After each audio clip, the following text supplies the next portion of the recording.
6, 5, 4, 3, 2, 1. You'll never have the sacred stone. Oh, this you crazy mother.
What we do here is go back.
Hey everyone, Jensen here.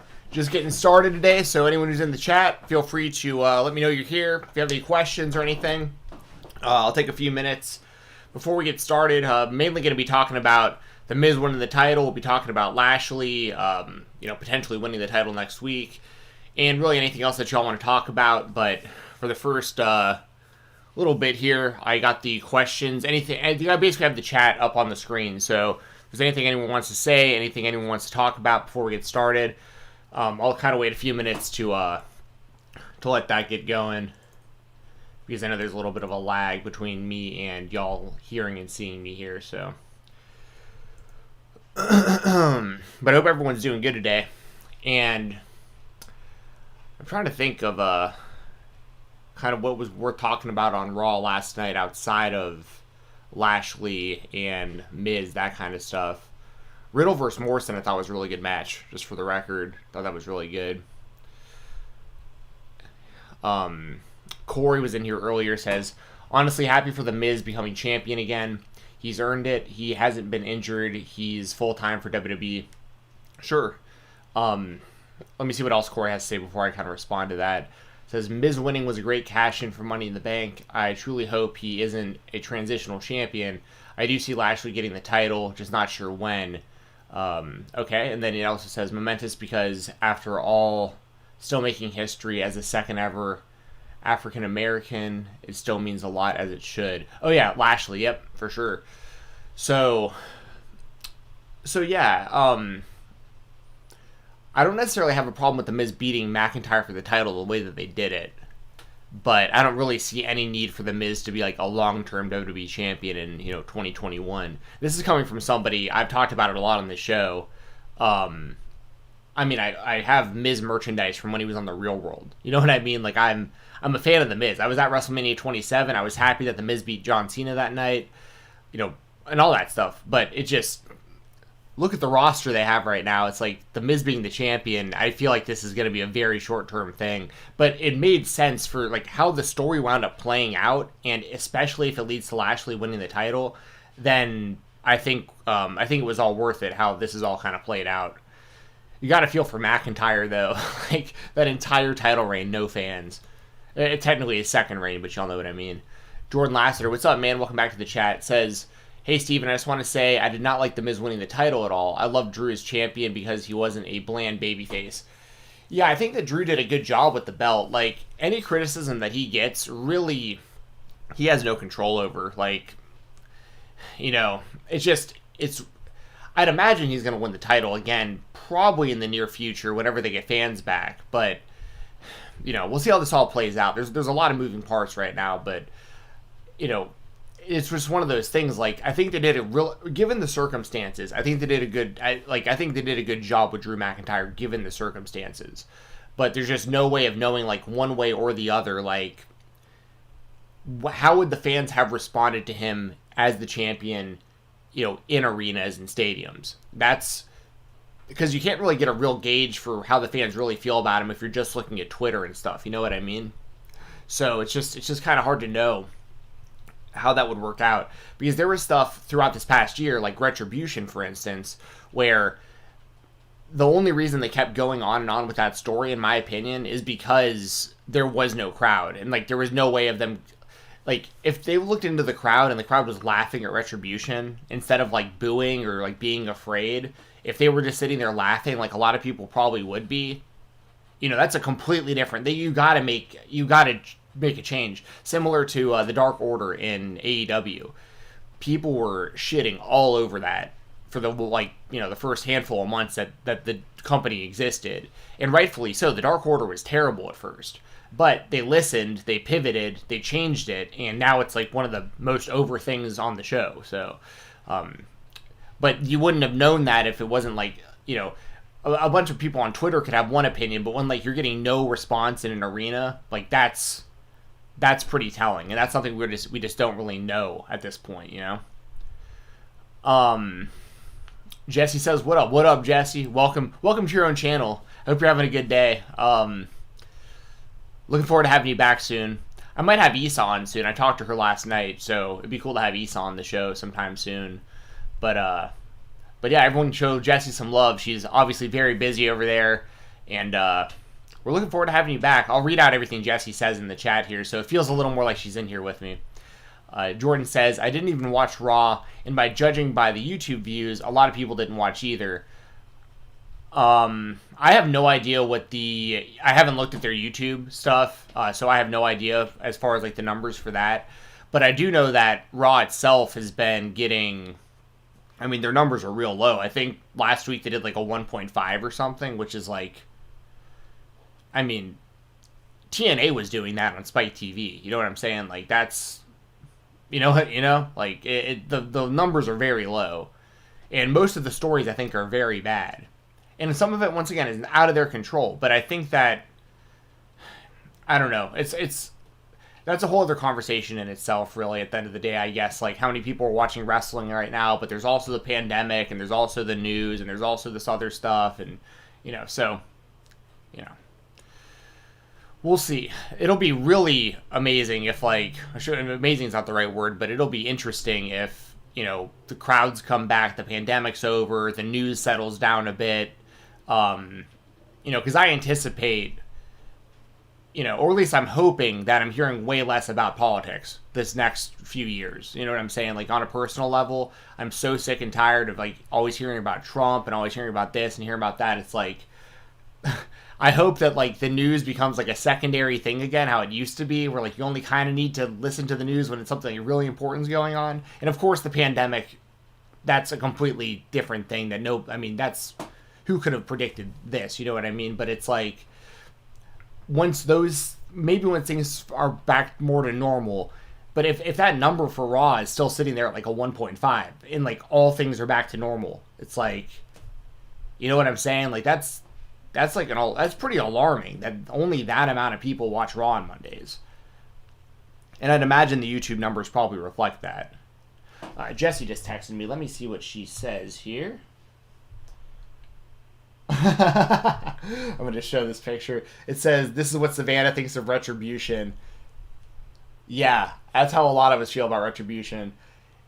This is probably a good time to mention, if y'all haven't seen it, I put together a little Retribution tribute video on Twitter the other day. So if you're a fan of Retribution or if you don't like Retribution, I think you'll be entertained either way if you haven't seen it. So check that out. Let's see. Paul Townsley, welcome back to the chat, says, I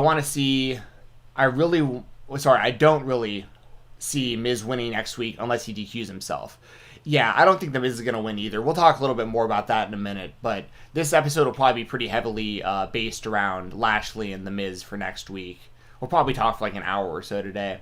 And by the way, y'all, I'll be on the Fightful Gaming Twitch channel later tonight. We're doing a live watch-along for Impact.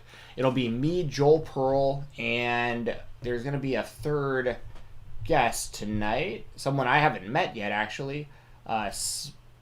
Who we got? Spencer Love from Love Wrestling. So if you're a fan of Love Wrestling, he has a YouTube channel. And it'll be me, him, and Joel Pearl tonight watching Impact Wrestling live. So we'll sit there for like the full 2-hour show, and we pretty much just talk about wrestling and interact with the chat, kind of like this. So, but we have the actual show on the screen, like Impact. We're allowed to, watch Impact live. So you can watch our channel, watch the show live, but you also have like me on screen, Joel on screen. We'll have Spencer tonight. Jeremy Lambert revolves bi-weekly. So he says, yeah, check it out. Jesse Davin says, I like Miz winning, LMAO, but I can see why people are pissed. Poor Drew, LMAO. Yeah. Yeah, I mean, it's just, once again, like, I'm a Miz fan.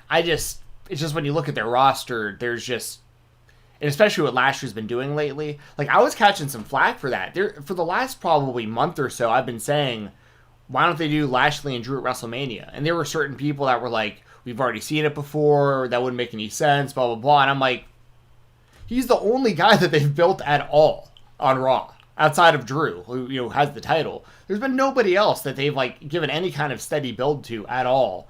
And the only thing they had to do was get that U.S. title off of him. And they did that in my opinion, in a great way, because it didn't involve him taking the pinfall or submission to lose the title. And now he's super pissed off about that and going after the heavyweight title. I think it all made perfect sense the way that it's played out. And I do think we're going to get Lashley and McIntyre at WrestleMania. Jay Jeezy, what's up? Welcome back to the chat, Jay Jeezy. Says, Bobby Lashley is probably going to beat Miz next week. I agree. He says with help from Bad Bunny. I think that will be a WrestleMania match. I think we'll get Bad Bunny and Damian Priest versus Miz and Morrison probably at WrestleMania is what I'm guessing. Jordan Lasseter says, I think when you consider that they need to get people to pay for Peacock, this was the dumbest thing ever. That's pretty funny, Jordan. That's a decent point. For those of you who may not know, they're doing WrestleMania exclusively on Peacock this year. So, putting the title on The Miz, I mean, let's be real though, there's probably a lot more people who know who The Miz is than who Drew McIntyre is, especially on like a mainstream level, which is a big problem. Like, that's a big thing that I've been saying for a long time now about the WWE, is like that they haven't built stars, and that's once again another podcast in itself. But like, think about that. Like, really think about that. I bet you if you asked 10 complete strangers or 100 complete strangers who, like, do you know who The Miz is? Do you know who Drew McIntyre is? Probably 80% out of, you know what I'm saying, like 80% would know The Miz, and like the other 20 would maybe know McIntyre, kind of thing. You know what I mean? Like, The Miz is still a way bigger star than he is, and that's alarming. You know what I mean? Like, that they haven't built it. They built Roman, but that's a different show. And I mean, what they're doing with Roman is incredible. I have no problems there, but it's pretty shocking. It's pretty shocking that when they keep going back to people like Goldberg, they actually, like, they wind up getting more buzz than they normally have, which is hilarious to me. That Goldberg is still a bigger star than everyone on the show, except for, like, honestly, there's probably still more people who know Goldberg is than Roman Reigns. You know what I'm saying? Like, it's crazy. Jordan Lasseter, Jay Jeezy first says, if fans were at Mania, Drew would have gotten a massive pop when he beat Lesnar. I agree. Once again, this is stuff that he could not control, the fans not being there, and it really kind of put a little damper on, you know, that moment that he should have had in front of a, you know, sold out stadium. So once again, the issues I have with Drew McIntyre, I really don't have issues with Drew McIntyre, to be honest, at all. Outside of the company just not being able to build, like, legitimate stars lately, and on top of that, like, we just don't know how McIntyre would do as a long-term champion in front of crowds. But there's no reason for me to think he would fail either. It's just we just don't know because we haven't seen it. Jordan Lasseter says, Jeezy, if Lashley doesn't win, then it was pointless. Yeah, I kind of agree. I think this was all just a roundabout way of getting the title on Lashley without having to have Lashley beat McIntyre straight up for it. Kogan Spory, welcome back, Kogan, says, my passion for wrestling has lowered over the years, so I'm not passionately angry about Miz winning the title, but I'm not exactly pleased either. Yeah, and that's the thing. To be honest, I go into like Raw with really low expectations, so, you know, that just is what it is. My expectations are low going into the shows, so, you know, if something great happens, then I'm like, hell yeah, this is awesome. I'm glad I watched. If the show sucks, I'm like, I kind of expected it to suck going into it, so I can't really be mad. You know, I can only be mad at myself for spending 3 hours watching it. You know what I mean? JG says, I thought Raw was decent. I watched the whole show last night. I enjoyed most of it. I thought the Retribution stuff was pretty hilarious. Jordan Lasseter says, I don't understand how SmackDown is doing good and Raw isn't. Yeah, I mean, 2 sets of writing teams. I do not know. But SmackDown's killing it. Like, Roman Reigns is great. Kevin Owens is great. Daniel Bryan's great. It looks like they're finally going to do something with Cesaro as a singles. I mean, they got a lot of good stuff going on in SmackDown. Jessi says, how long have you had the IWTV promo code? Hell yeah. I completely forgot to tell you about that. I actually got it yesterday. I meant, when we were texting yesterday, I meant to tell you about that. Yeah, so anybody who wants to check out independentwrestling.tv, I talk about that service all the time, especially over at Fightful during the Weekender pod that I do. And you literally get 5 days for free. Just type Fight Talk into the promo code spot on the website. It's all one word on there, FIGHTTALK, and you get 5 days for free. And anyone who uses the code helps show some support to the podcast. So check it out. I'd recommend, like, if there's any shows that you've heard me talking about, then you would want to use the 5 days and just check out, like, the back catalog of, I mean, there's literally thousands upon thousands of wrestling shows on there. But if there's a show coming up that you really want to watch and you're not sure about, you know, committing to $10 a month yet, which, by the way, it's the best $10 a month I spend on wrestling by far, or MMA for that matter. I mean, it's better than UFC Fight Pass, it's better than WWE Network, as far as, like, the value I get out of it. But all that being said, yeah, if you know there's, like, a big show coming up that you want to watch on IWTV, and you're not sure about spending $10 on it, use my promo code, watch it for free, and then check stuff out for the next 4 days.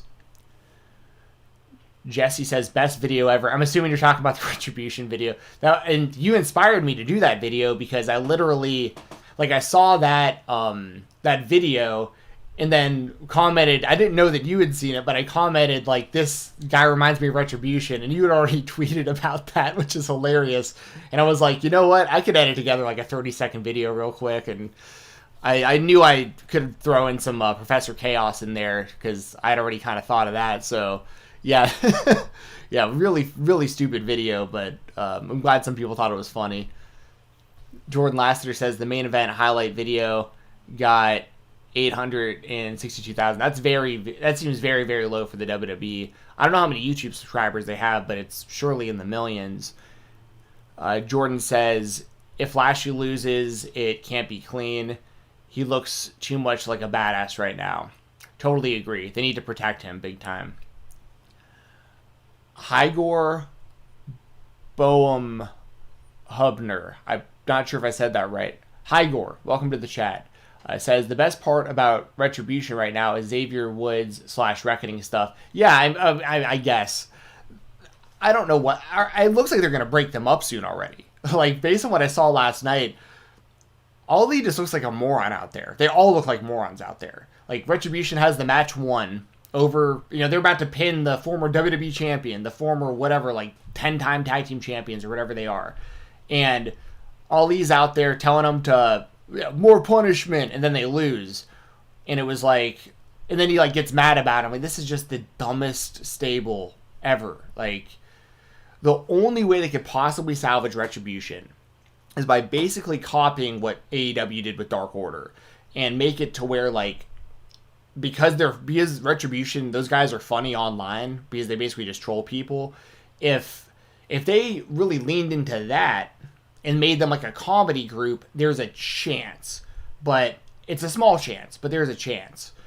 What we have right now is, like, that group is so dumb. Jordan Lassiter says, I'm going to be watching Young Rock. That show is funny. I haven't watched it yet, but it looks interesting. I'll probably check it out. Jessi says they're building AJ too. Yes, I've noticed that. And I think that, obviously the long-term play is AJ and Omos. Or Omos, I think is how you pronounce it now. I think they've changed the way they pronounce his name. Am I wrong about that, or am I just making that? I could have sworn they were calling him Omos, and now it's Omos, I think. I'll always know him as the bouncer and doorman for Raw Underground. That's how, But when they do Omos versus AJ eventually, that should be a big deal. And I think AJ is going to make Omos look like $1,000 out there. Like, that's the whole reason I think we're getting this pairing. It's similar to back in the day. It's very easy to draw comparisons to like Diesel and Shawn Michaels with what's going on with AJ and Omos. At that time, you had Diesel pretty limited in what he could do, but a big guy over with the crowd. It was title reign, didn't work out very well, but at the time, over with the crowd. And you put him in there with Shawn Michaels, who's going to go in there and just bump all over the place for him and just make him look incredible. So that's what I want to see out of Omos and AJ.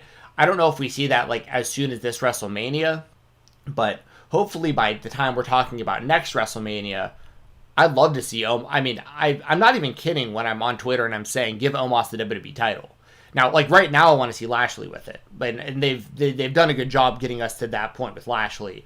But like, look at Omos. You know what I mean? Like, even if he can only wrestle a little bit, the way that he moves around, like, he moves fairly athletically for a dude his size. It isn't like the Great Khali.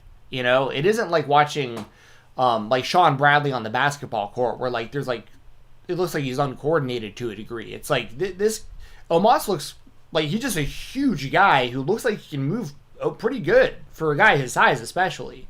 So it's like, if this dude can pick people up and throw them around and not legitimately hurt them, and you can like, this is your chance. This is what you could have done with Braun Strowman and screwed up over and over and over again. Like, this is your chance to build just an unstoppable giant.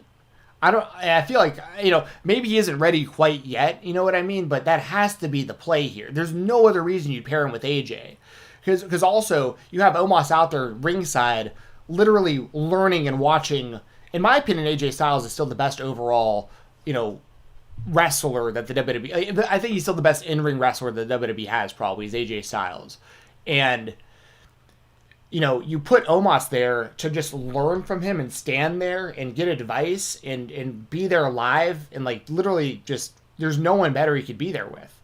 So they have to be setting him up for something like that, or else this doesn't make any sense. Because AJ doesn't really need a bodyguard. You know what I mean? Like, it only makes sense if that's the route they're going eventually. I'm probably missing some of the chats, y'all. I appreciate y'all so much for sending these. If you send a super chat or donation, I'll make sure to prioritize this because I'm gonna miss some stuff along the way. The super chats you can do right through YouTube. The donation links are in the description. The top link is preferable, but if that doesn't work, we have a backup link you could use too, and it gets any of your questions answered, any of your statements read, and this also gets uploaded to the audio feed over at the Fight Talk podcast. So everybody, I upload that the next day, so tomorrow I'll have the audio out, and all of your questions and everything still gets heard and listened to by all the audio listeners from the Fight Talk podcast feed. Jessi says Cesaro was the man. I know he should have won that Elimination Chamber match.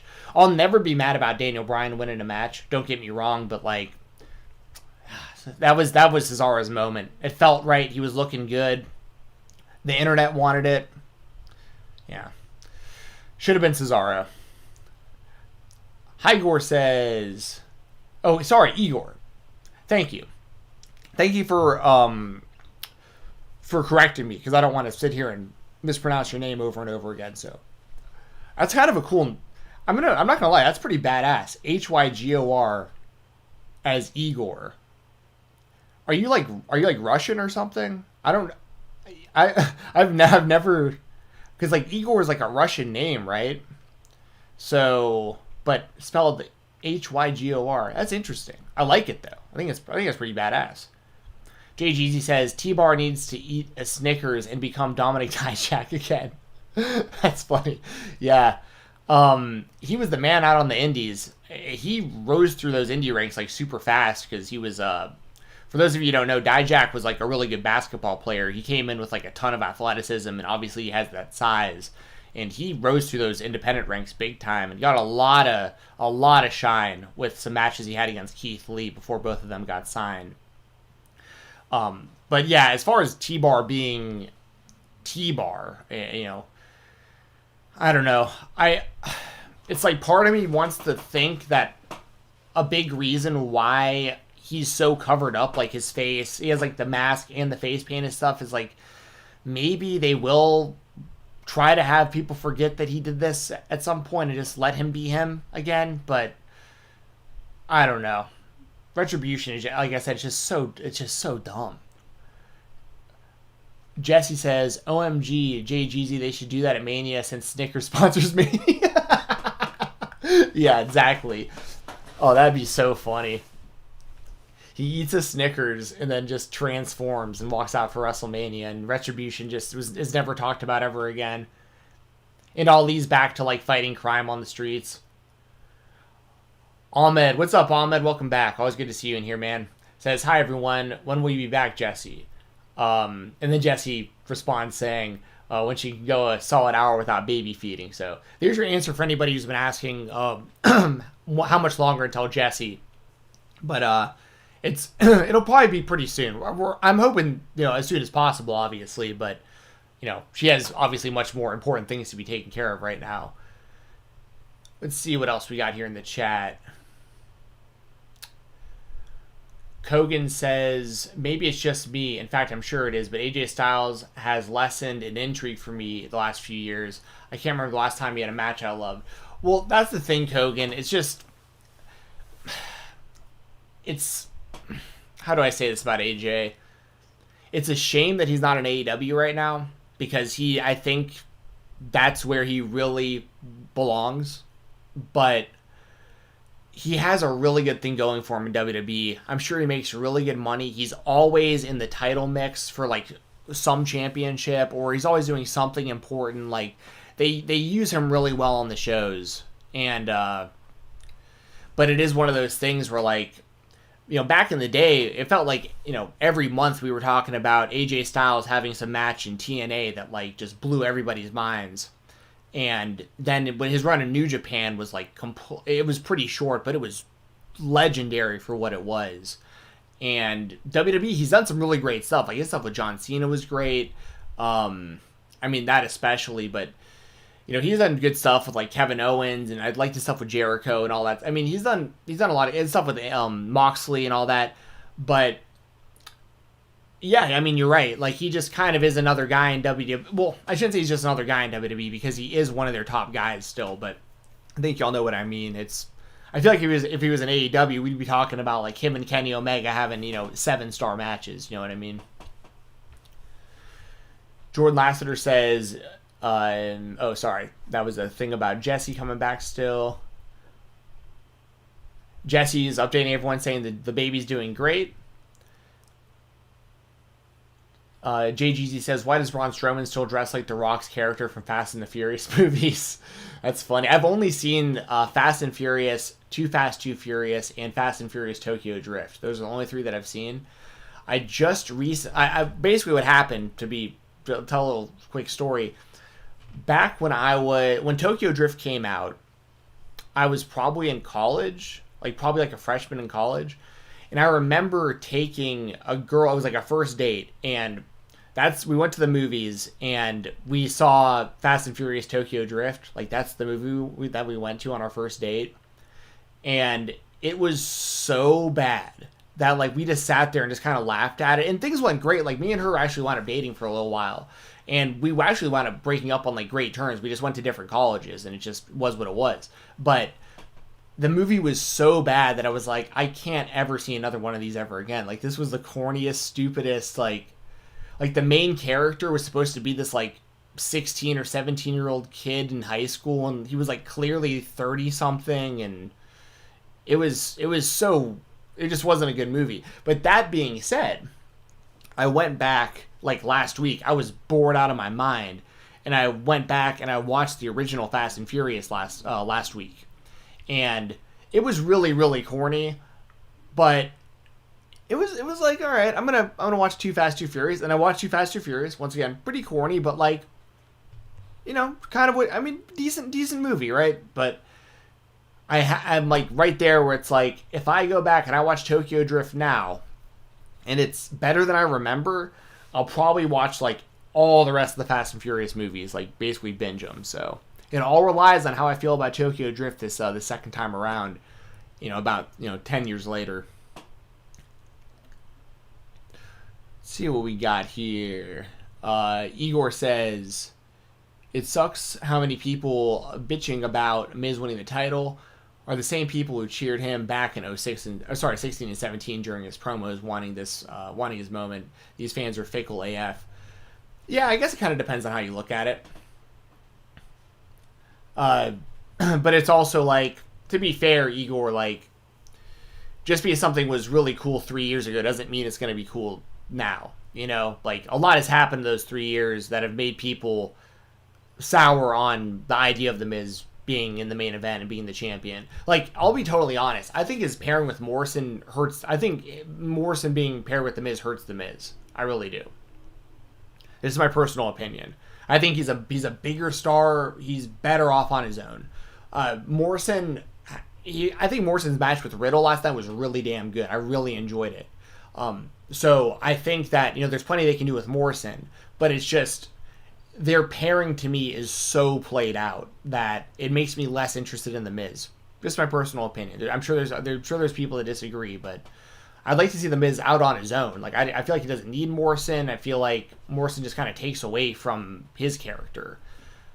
And they don't even look right next to each other anymore either. It's The Miz I'm not a fashion guy by any stretch of the imagination, but The Miz is out there in a suit, with holding his title, and Morrison's out there wearing, a duster with no shirt underneath and these glasses that don't fit right. It's just these guys just look like goof. But I think that's the point. But they look just goofy as hell together. I don't know. Let's see what we got here. We got a super chat. Thank you very much, Richard Thomas. Let me read this out. Once again, always the super chats and donations get priority in the chat, y'all. So if I miss what you're saying, I apologize. But I gotta give the super chats their money's worth here. Richard Thomas with a $5 super chat says, Drew interferes, then a 3-way at Fastlane. Lashley wins. Brock comes out the next night. Also Triple H and AJ at Mania. Sheamus versus Drew, and Bad Bunny versus Miz. Those are all decent predictions. I think ultimately Lashley will win the title. I think it'll be next week, but I think Lashley becomes the next champion. And the thing with Brock, the thing with Brock is this. I really want to see Brock and Lashley. I really, really do. But I also really want to see Brock and Roman again, with Brock as the baby face and Roman as the heel. That, I think, because that's like the dynamic that we never actually got during their feuds. It was always babyface Roman trying to take down Brock, but the fans were booing Roman, and they were also booing Brock for the most part, because people weren't accepting Roman as a babyface, and people, were tired of Brock. So, like, I do want to see that, because I think that's an interesting story, like Brock Lesnar coming back to SmackDown, because I don't think that Roman Reigns loses to Edge at WrestleMania. I think Roman Reigns beats Edge. So, like, I think Roman Reigns continues his title run, and it looks like who's there going to be out there that can possibly beat this guy. And then Brock comes back, and he's a good guy now, because he's coming back to take out Roman Reigns. But once again, Roman beats him. That's kind of the caveat there, is Roman beats him also. Roman does not lose for the next year, is what I'm saying. Roman beats everybody. Doesn't matter. You need to create outliers like him. You need to. You shoved him down our throats before. It didn't work. Do the same thing you were doing before, except with this character. I have no problem with it. And I think we get Bad Bunny and Damian Priest versus Miz and Morrison, Richard. But I definitely see some sort of combination of Bad Bunny and The Miz at WrestleMania. I could see Sheamus and Drew still, but I think maybe we get Sheamus versus Drew at Fastlane one-on-one, and the winner wrestles Lashley for the title. Maybe that's how they settle that. And Drew beats Sheamus, and then we get Drew and Lashley at WrestleMania. That'd be my that'd kind of be my ideal way of going about it. Jordan Lasseter says, Betty's out of here. He's got to go. Jordan, see you next time. You're welcome anytime that you come in here. Always good to see you, man. Have a good day. Igor says, while we're on the topic, the Rock in Fast and Furious 5 was amazing, but starting from Furious 7, he began acting like The Rock as he was in the WWE. He even used the exact same quote from one of his promos. Wait, so The Rock basically like becomes his wrestling character in Fast and Furious? That's pretty tight. I'm all about that. Richard Thomas says, I love watching you guys. Got to support when I can. Well, thank you, Richard. We really, really, really appreciate that. Let me see if I can actually move the chat box on the screen up a little bit for y'all. Let me find it here. This right here. Let's see if I can just do this move like that. Boom. That way, nobody's chats are getting lost, or at least they're getting lost a little bit later. We'll leave it like that. How's that, y'all? Just got a DM from Issa. Let's see what she's got going on. She's at a doctor's appointment. But we're gonna get Issa very soon. She says she's down for the next time that we both have time free. I'm gonna just message her back right now. Hell yeah, no worries. I'll talk to you soon about scheduling a live chat. Boom.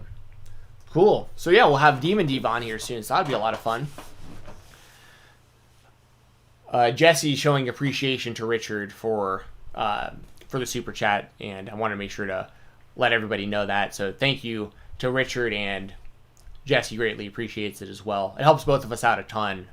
Just so y'all know, me and Jessi split the revenue for the channel. So even when I'm on here by myself, you are still supporting her, especially while she's got this newborn, and of course Savannah's already there and everything she's got going on. So JGZ says, the comedy act booking Miz and Morrison has been getting the hey ho ho got too corny real fast. Yeah, that's basically my exact point. Exactly. Igor says, or we get a triple threat between Lashley, Sheamus, and McIntyre at Mania. I could see that. That's a definite possibility. And I'll say this.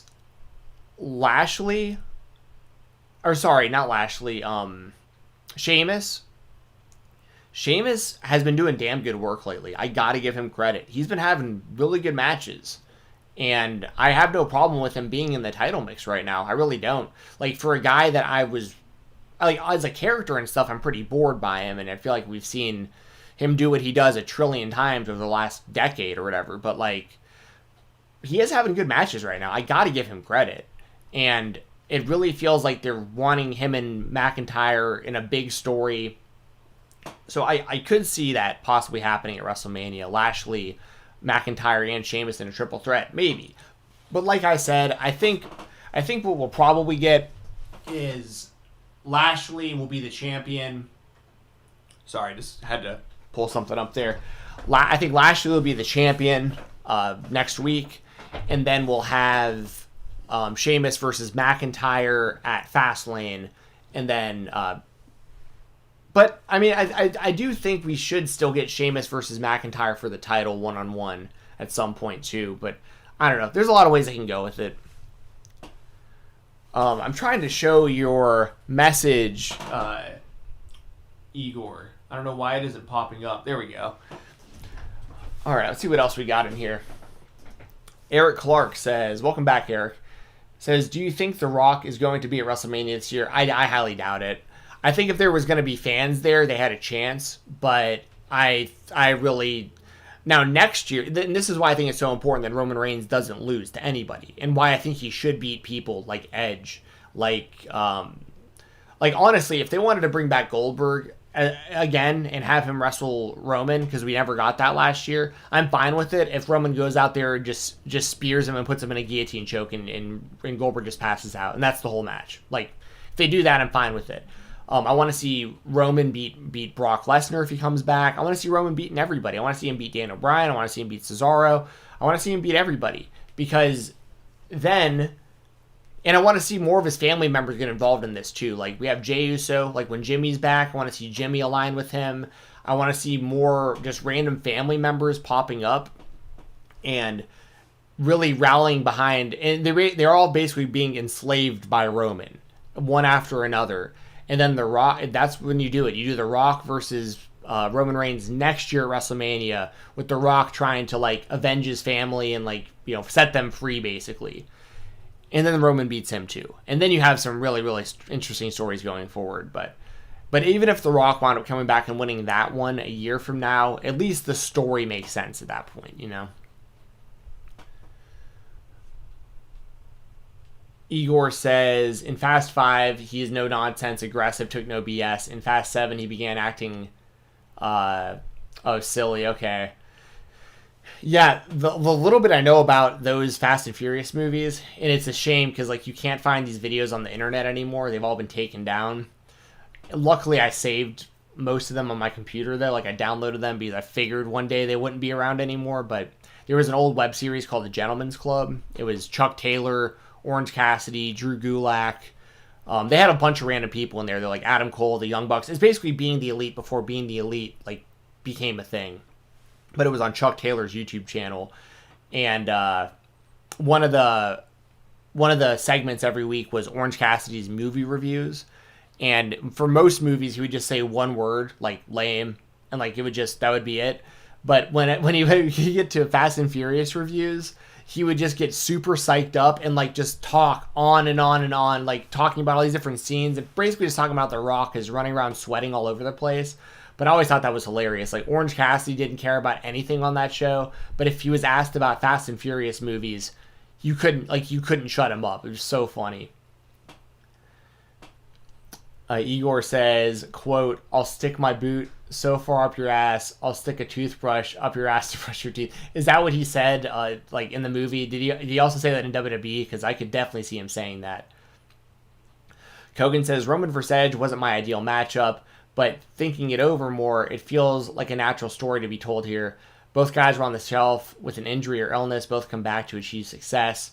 I hope they don't turn into spear versus spear feud, because that would be stupid. I agree with all that. I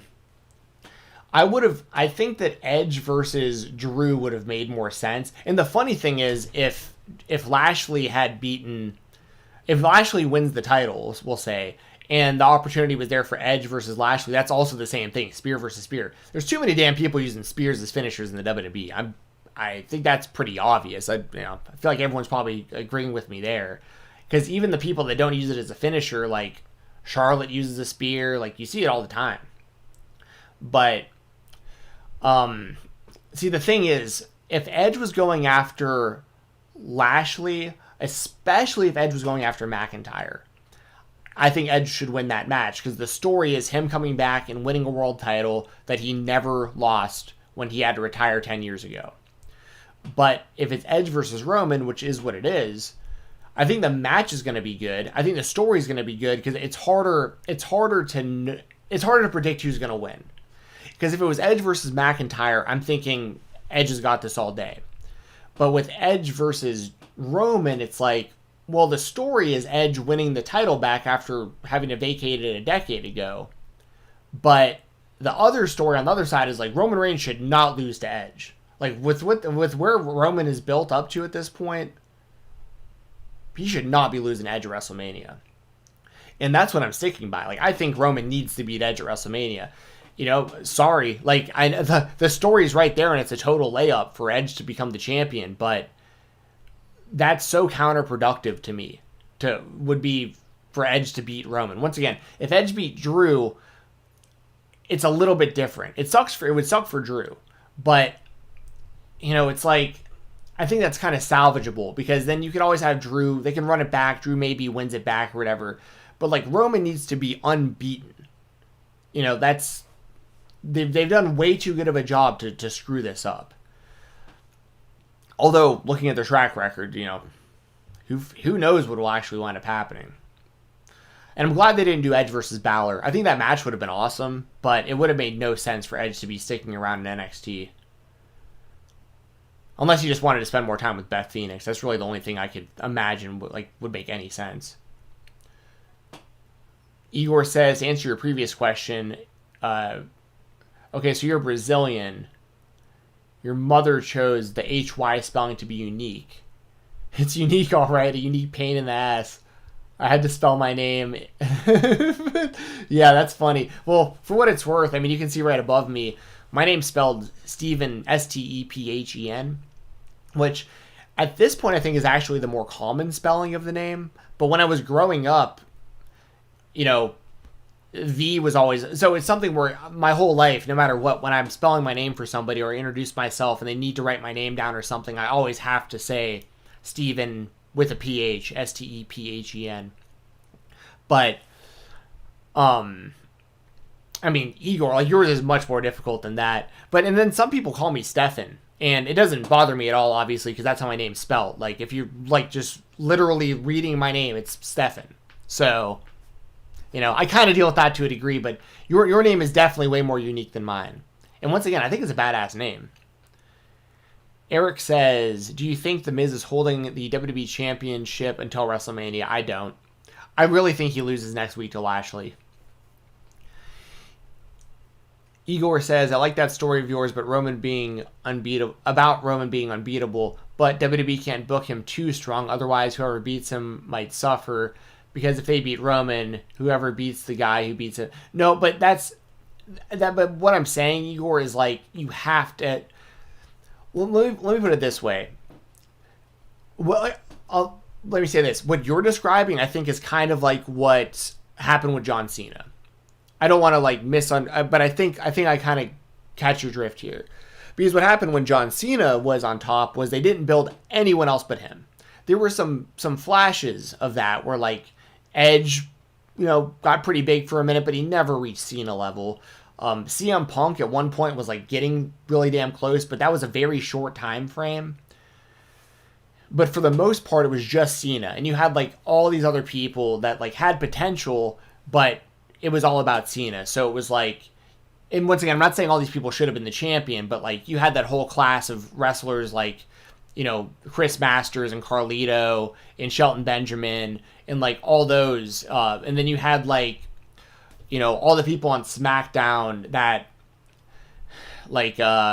it'd take me a minute to kind of remember everybody that went through, but there was a lot of really good options of people that they could have, like Booker T, for instance, at one point I think could have been really big for them. Rob Van Dam could have been really big for them. Some of these people won the world title, but they never were pushed to that level. Like Rey Mysterio, even when he was the champion, they booked him like he was a loser. It was like the lamest title reign of all time. And then his WWE title reign was literally less than one night on an episode of Raw.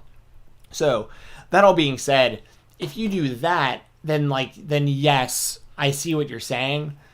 But my kind of point is, of all the people currently on the show right now, outside of like the people who have just moved from NXT to Raw or SmackDown, I think that's already happened to most of those people, what I just said. I think most of them are already at kind of the ceiling that they're going to be at with the company. Now, there's going to be some people that I think break through here and there. Like, they still have a chance to make Cesaro a bigger star than he is. Daniel Bryan could be the world champion again, but it'll never be as big as, like, the WrestleMania 30 build and all that stuff. There's like they have Kevin Owens, I think they really dropped the ball with, but he's a guy who's going to be a future world champion again. He's going to, you know what I mean? Like, but Kevin Owens is not going to be like this major superstar for you. Roman Reigns can be that. I think he has the potential to actually be like, I don't know if he'll ever hit John Cena level, but he's the only one that's with them that has like the actual chance to do that based on like how they've used him and his look and potential mainstream appeal and stuff like that. Now, if you build Roman Reigns to the point where, like what I'm talking about, where he's beating everybody, once again, he's beating all these people, but it doesn't really matter because we've seen these people lose over and over and over again. You know what I mean? Now, if we get Roman to that level, and then all of a sudden, we got someone like Adam Cole around, or Kyle O'Reilly, or I think like Damian Priest could be a really big deal for them. They got a lot of talent in NXT, and there's a lot of talent on the Indies. There's a lot of talent that I've heard that they've signed that'll be announced probably very soon. There's a lot of people that have been announced, like that have signed recently and stuff like that. So I think that at this point, Roman Reigns just needs to beat everybody that we're currently familiar with on Raw or SmackDown. But if you get him to that level, and then like, we'll just say for the sake of like someone who I think could be a massive star for the WWE, let's say Adam Cole is the one who eventually beats Roman Reigns. I don't know what the story would be. I don't know who'd be the heel, babyface, blah blah blah.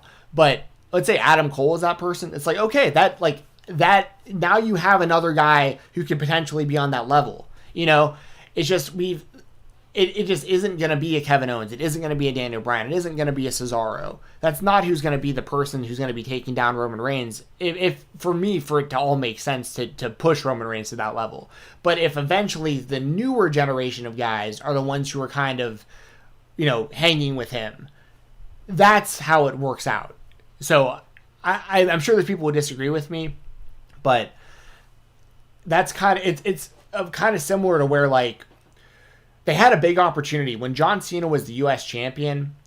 That really, I gained so much respect for John Cena when he was the U.S. champion, because he was at that point where it was like unbearable for me to watch wrestling, watch WWE, because it was just so over John Cena always being the focal point of everything.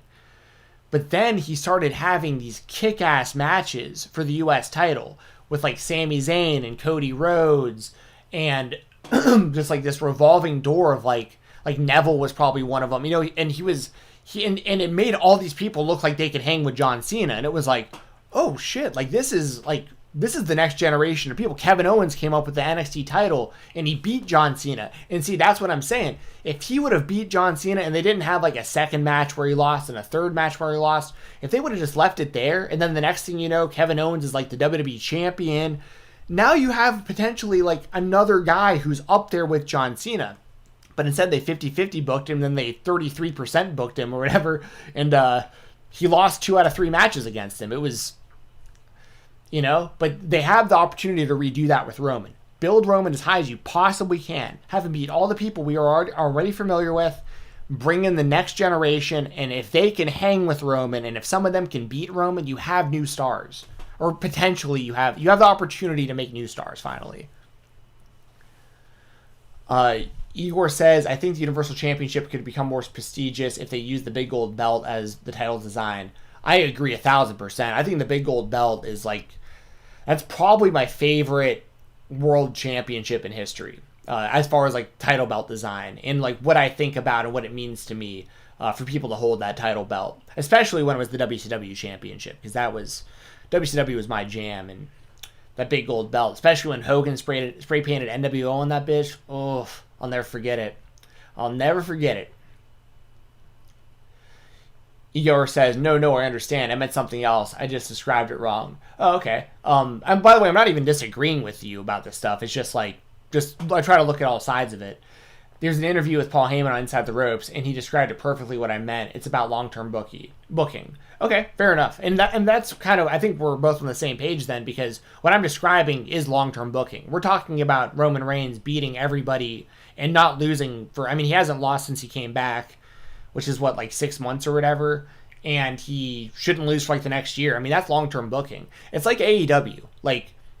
I bet you anything, they already know who Kenny Omega's losing that title to, when it's going to happen. It's probably a year out from now, and they've booked backwards, logically to get us to the point eventually where, and they know what's going to happen, but it's long-term booking, long-term storytelling. Jessi says, whoever beats Roman will be the new face of the company. Yeah, potentially, right? That's the thing. Every now and then, some of these people aren't going to work out, and we have to always account for that as well. But that gives someone the best chance of succeeding. Is if Adam Cole came up to the main roster and beat Roman Reigns, it's you can really get behind Adam Cole, And I can say that about a handful of people. I think Adam Cole is just the best example because I think Adam Cole is the best overall performer that the WWE has on any of their brands right now, as far as a guy who has the in-ring skill, the charisma. The only thing he doesn't have is size, but luckily that isn't as important now. I think he's 6 feet tall or just shy of 6 feet, whereas if he was 6'4", he'd already be the champion. Igor says, I've thought about Roman's family becoming involved as a faction. In Roman's challenger forms a faction of its own to counter. Children of Wrestling, the COW, the cow. That's cool too.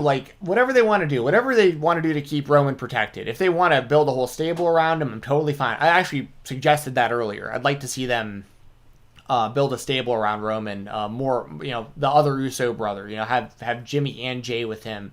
Have the Wild Samoans, be more regular on the show with him. Have Nia Jax join them.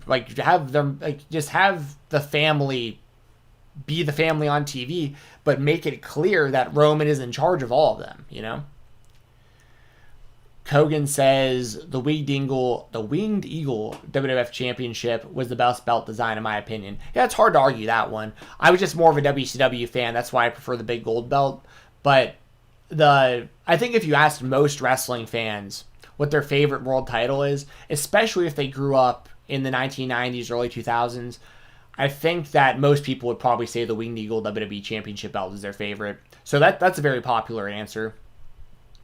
I think a lot of people would also say big gold belt, and I think you'd still have a good amount of people that would maybe mention the National Wrestling Alliance World Heavyweight Championship.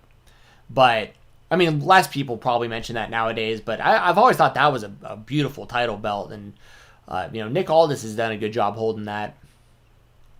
Igor says, I find it odd that Roman still has the Shields theme. Since Roman is a tribal chief, they should give him more Samoan theme. I couldn't agree more. I think that's the one thing that's missing from Roman Reigns at this point is he popped the vest off. So it's that was one thing everyone was complaining about. He was always wearing the what do you call it? The vest. The body armor looking vest. I don't know why I can't think of the term, but yeah, the vest. So he got rid of that, which made everyone happy, especially the women, I'm sure, because it's Roman Reigns, you know what I'm saying? And then you have, Paul Heyman with them. You have him as a heel. They're checking every box where I was if you gave me a list of things to fix about Roman Reigns from a couple years ago, they've checked all those boxes off of fix that, fix that, fix that, fix that. The only thing they haven't fixed yet is his theme music, but I have heard him talking about how that's coming and how it's more difficult than we realize.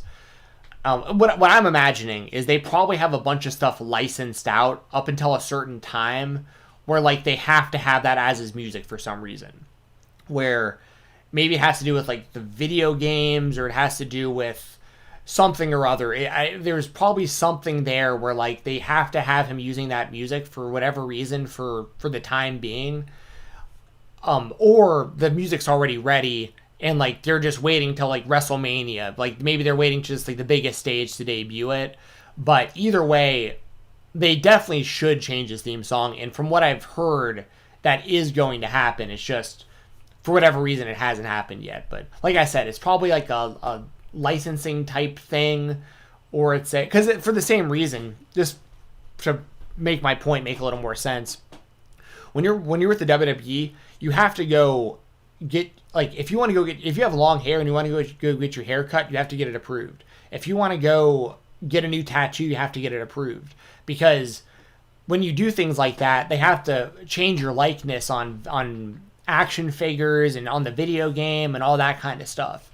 So, like, I remember a few years back, Rusev cut his hair, and apparently he didn't tell the company, and the company got pissed off about it. You know, like, I've heard Myers and Cardona joke about that, about how they went and got their, like, when they got their hair cut, they had to run it by management and stuff like that. So, like, that's a real thing. So, we'll see. But I couldn't agree more. Roman needs a new theme song for sure.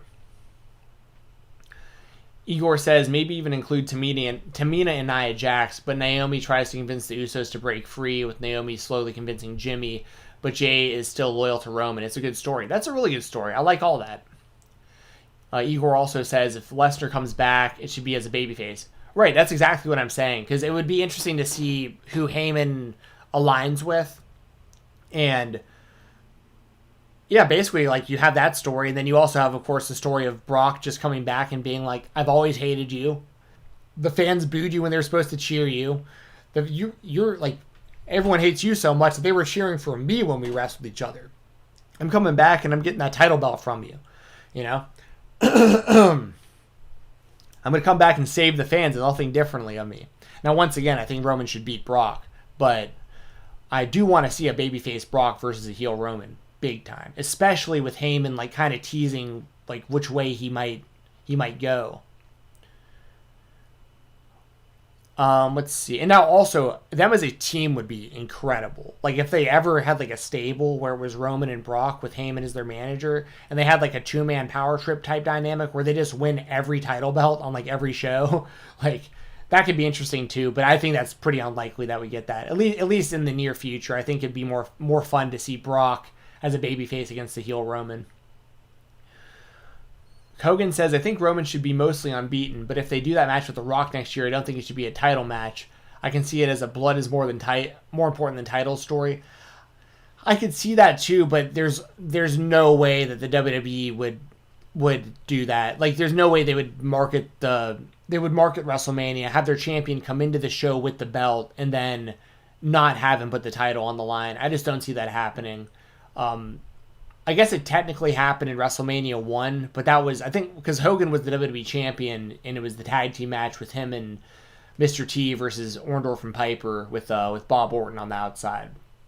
And I'm almost positive Hogan was the WWE champion. He had to have been going into WrestleMania 1. But that's a difference. That's a completely different situation. I don't think that they would have Roman Reigns come in and not defend the title against The Rock. And I think it adds more intrigue to the match with that title being on the line.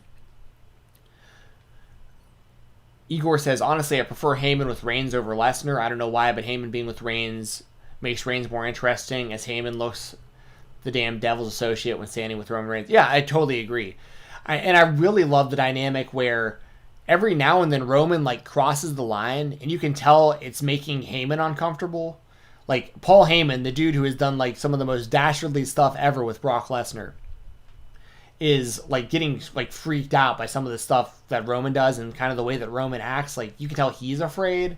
I think that's a really, really, really fun dynamic on the show. It makes things really interesting. And just so y'all know, I've been doing right about an hour, so I'm going to get off of here pretty soon. And this has been great because I wanted to talk about all this stuff, and I'm glad everyone in the chat was so active. This hour has flown by.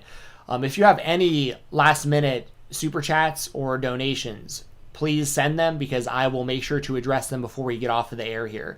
I'm going to kind of go through whatever's left in the chat right now, and then if there's any super chats or donations, I'll make sure to answer your questions or read your comments, statements, all that good stuff.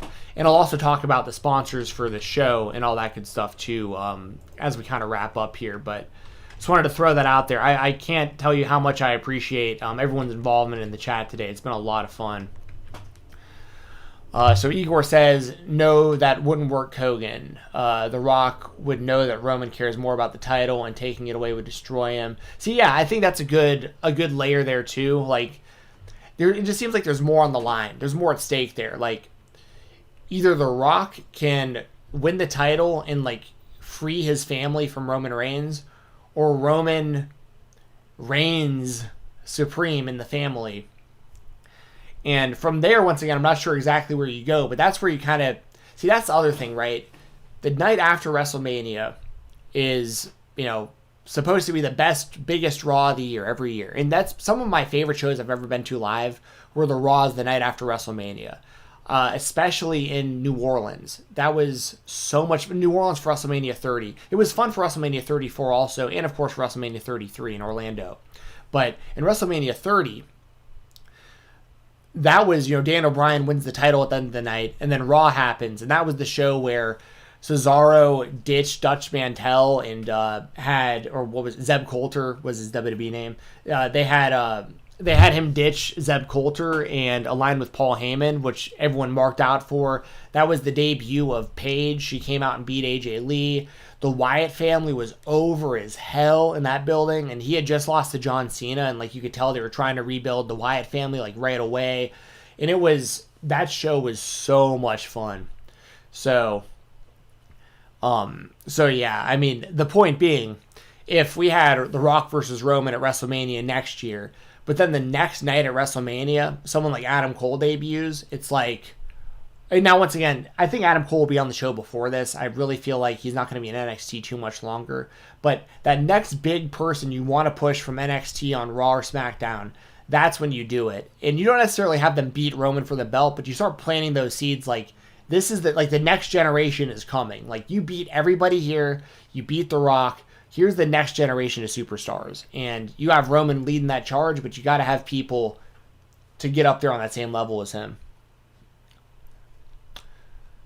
Igor says, I've never been to a Raw post-Mania or any WrestleMania, even any WWE event, so I can't relate. Dude, man, it can be so much fun. I've been to some shows that weren't great. Like, I went to a SmackDown in Nashville once that was like, the whole show was real lame. But this was, years back. But, there's certain moments that I'm so glad I was there live for. Like, I hated being there live for The Undertaker losing to Brock at Mania. That was the weirdest feeling ever. Like, I'll never forget Brock winning the match, everyone really realizing The Undertaker had just lost. And then, there was a women's tag team match or something right after, and that was before the main event where Daniel Bryan won the world title. And I remember during the women's match, getting out of my seat, and I actually had a box seat for this thing. I got really lucky. I was there with people who are with the New Orleans Pelicans, so they had a box at the stadium. So I walk out of the box. I'm just walking around at concessions, just around all everyone's doing the same thing I am. Everyone's out of their seat walking around. It feels like someone just died or we witnessed something just super screwed up, and we were all trying to process it. And I just remember looking around at strangers, and we were all just making eye contact and just doing this with our hands, just what just happened? We were all so confused at what we had seen. But then on the flip side, at the end of the night, Daniel Bryan wins the title, and I loved being there for that.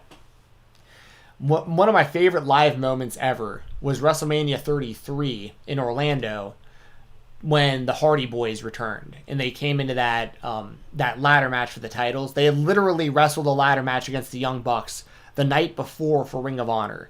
And I thought there was no chance in hell they were actually going to be at WrestleMania. Because literally, like I said, they had wrestled for the Ring of Honor tag team titles against the Young Bucks in a ladder match the night before. And when their music hit, that place went insane. Like, you know, all these people are doing the delete, delete, delete. And I remember, like, I got so hyped up. Like, my whole section where I was sitting, we were all, like, doing, like, the Jeff Hardy, like, the whole thing. Like, we were all, I mean, people were hugging, strangers were hugging each other. I mean, it was, like, that was one of my favorite moments ever, being at a live wrestling show. So, as down as I am on the WWE's current product, like, I'll never tell people not to go live to a show if, like, I mean, the pandemic's a different situation, obviously, but, like, if you can experience WWE show live, it is a lot of fun, or at least it can be a lot of fun. Like, I plan on going to WrestleMania in Dallas next year. Like, I'm hoping to go to that. I've got a buddy out there, my buddy Doug, who some of y'all know through these live chats. I'm trying to go with him to that. Igor says, it's been a great hour chat. Gotta go. Thanks for the chat. Thank you for joining me, Igor. Igor, you're always welcome in here. Make sure to subscribe to the channel if you haven't already. It's totally free to subscribe, and then you'll be notified every time we're live. And then this is the last thing I'm going to read before talking about the sponsors, y'all. And once again, super chats, donations, I'll make sure to address after I talk about the sponsors. Kogan says, I live in Utah, so wrestling doesn't come here that often. Yeah. Oh, wow. Oh, you got the debut of so the Maverick Center. Oh, it used to be the Maverick Center. I'm seeing the whole message here now. The East Center used to be the Maverick Center. That was the venue where Goldberg did his debut against Hugh Morris in '97. That's what's up, dude. I still remember that match. I was living in Atlanta, Georgia. I obviously wasn't there, and I was like 9 years old. But I remember that debut. I remember it very well. Let me switch over to talk about our sponsors a little bit.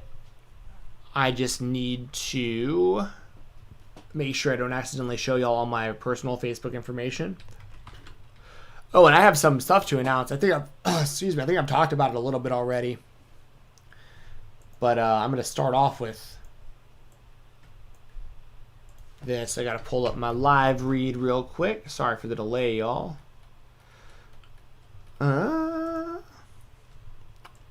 Here we go. All right. You know what? I'll pull up IWTV as well. So here we go. All right, y'all. Let's talk about the sponsors. This is the last time I'll bring it up. I know I sound like a broken record, but any oh, whoops, that was the wrong screen. Sorry, guys. That was for when me and Brad were on here. This is what I meant to do.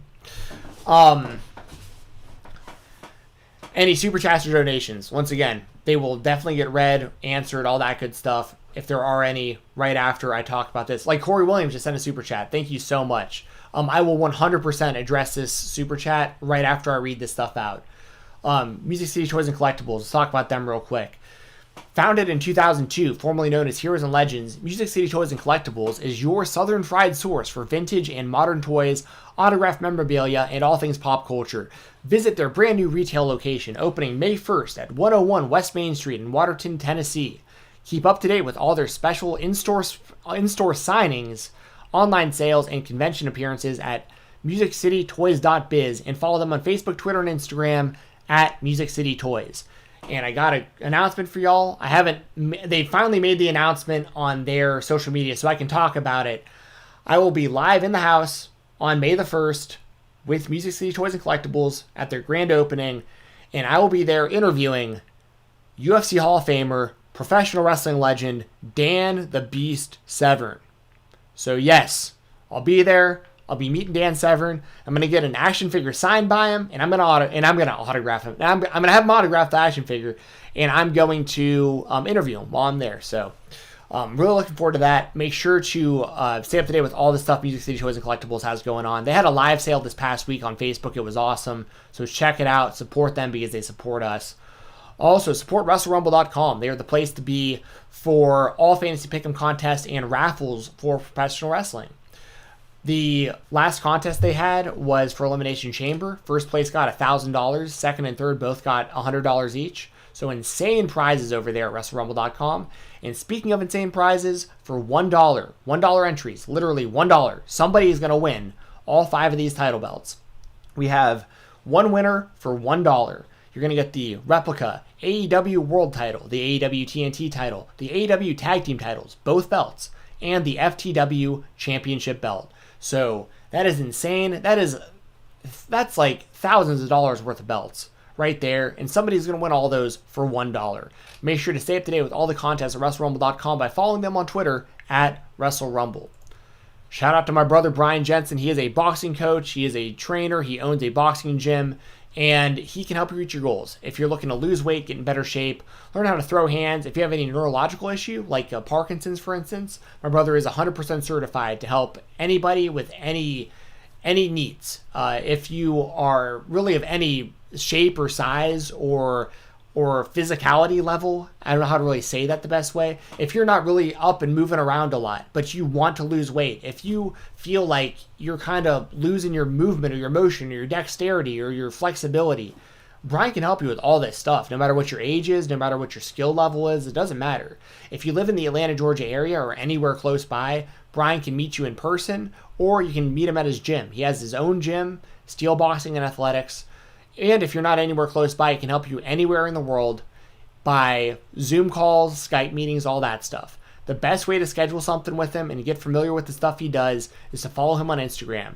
Just search Boxing ATL, Boxing ATL. Brian Jensen will give you a knockout workout without getting knocked out. Hit him up right now. And lastly, for sponsors, let's talk about them real quick. We have IndependentWrestling.tv, which is, my source of indie wrestling. I have a promo code. You can see it above me here in the little box. It is Fight Talk, all one word, FIGHTTALK. If you put that in here on IndependentWrestling.tv, you get 5 days for free. Costs you nothing, no commitments, 5 days for free. Check out the service. If there are shows that you've heard me talking about here or on the Fightful Select Weekender podcast, and you want to check them out, and you're not sure about committing to $10 a month, do it for free. It helps support the show. It helps show people that you like my match recommendations, my show recommendations, and all that stuff. It helps out a ton. And I'm very honored to be having this code with IWTV. I'm a huge supporter of what they do. I have been for years, and I'm very grateful for this. So please help us out and go over there and use that promo code, FIGHTTALK, with no spaces. Just type that in, 5 days for free. Or if there's a show coming up soon and you're like, I don't know about spending $10 on that, use my code, watch the show for free, and then watch for the next 4 days. I promise you, if you're a fan of independent wrestling, or if you're a fan of any kind of wrestling, there's something on here that you'll like. There's a whole lot of stuff that you'll like, but I promise you, I bet most of you who use that that free 5-day code, Fight Talk, I bet most of y'all see the value in it, and you wind up doing the $10 a month anyways. That's how strongly I believe in this product. I really do. So check it out, IndependentWrestling.tv. Use code FIGHTTALK, FIGHTTALK. All right, let's move back over to Corey Williams. Thank you so much for the super chat, Corey. And I'm sorry that you're getting in here late, kind of at the tail end. But I do appreciate you being here a lot, and I really appreciate the super chat.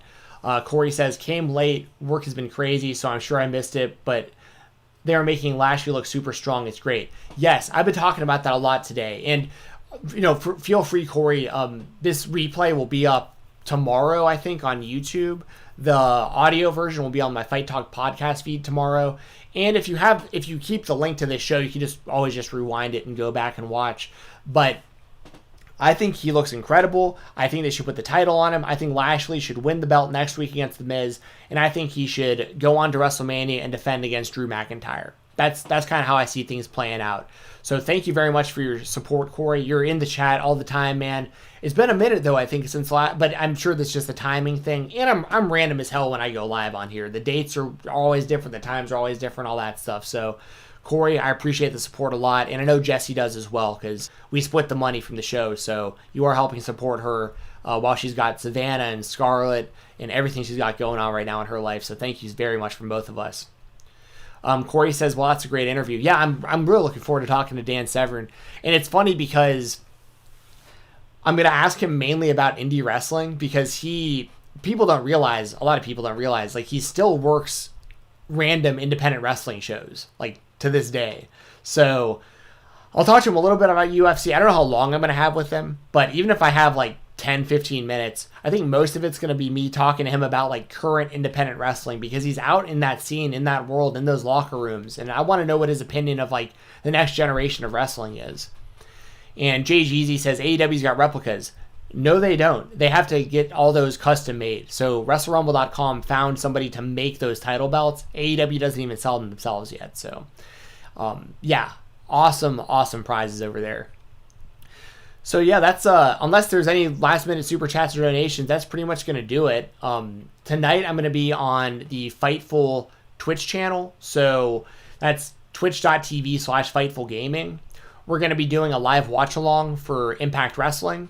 We do that every Tuesday, so make sure to subscribe over there. It's like a couple bucks to subscribe, or it's free to subscribe if you have Amazon Prime.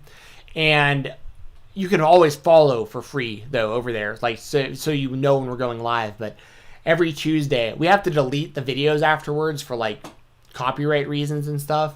But we're there live every Tuesday. We've been doing it for a handful of weeks now, and it's something we're going to keep doing. So tonight it'll be me, Joel Pearl, and I can't remember who the third guest is going to be. Spencer Love from Love Wrestling will be joining us. And Jeremy Lambert's going to be on there every other week with us. So I hope to see y'all in there tonight. You know, whether or not you watch Impact Wrestling, it's a fun time to it's very similar to this, just with a lot more people in the chat, and we get to watch wrestling on the screen live with everybody. So check that out.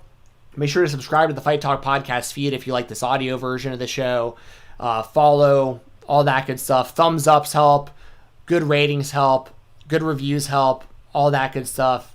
I can't thank y'all enough for the support for the show. All Things MMA, if you want to see videos that I edit for YouTube, just go to All Things MMA on YouTube. Should have another video pretty soon, I'm thinking. So, yeah, just check that out. I try to keep it all updated on my Twitter at @FightTalk_, which is right above me, FIGHTTALK_. So until, don't know when I'll be here next. Probably again this week. Maybe tomorrow, maybe Friday, maybe Thursday. I don't know. Hopefully I'll be on here soon with Issa, Demon Diva. Can't wait to talk to her on here. And can't wait to see y'all again here soon. So once again, thank you very much for listening. Thank you so much for the support. Thank you so much for the super chats. And I'll be here again sometime later this week. But y'all take it easy.